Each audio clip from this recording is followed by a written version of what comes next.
Bonjour à toutes et à tous, je suis ravi de vous retrouver aujourd'hui pour notre Minute Case. Faut-il acheter sa résidence principale?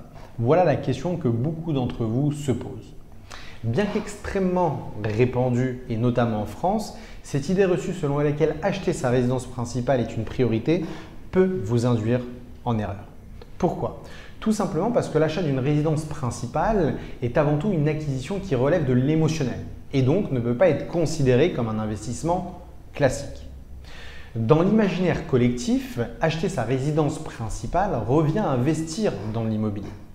Or, l'objectif d'un investissement locatif est de dégager une rentabilité grâce au loyer que vous allez percevoir. Mais lorsque vous achetez votre résidence principale, la rentabilité devient alors secondaire.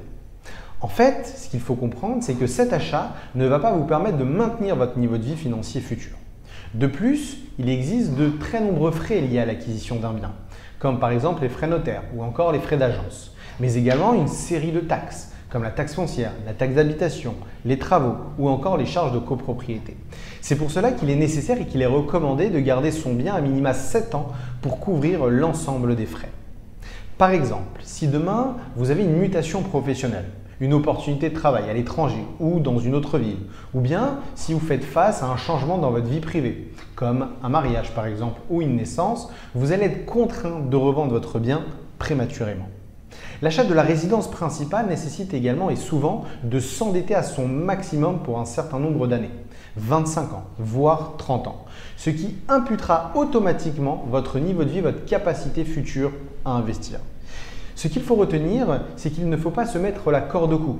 Vous devez donc garder absolument une capacité d'emprunt et une capacité d'épargne suffisante pour préparer ce qui deviendra essentiel. Alors oui, le confort de vie est important et avoir un chez-soi est plaisant. Mais il faut prendre en compte que notre situation est amenée à évoluer dans le temps et que demain, de nouvelles problématiques vont émerger, telles que le financement des études de vos enfants par exemple ou la retraite. Acheter sa résidence principale dépendra donc de votre situation. C'est pour cela qu'il est vivement conseillé de faire appel à un expert pour ce type de placement qui peut avoir de fortes répercussions sur votre niveau de vie.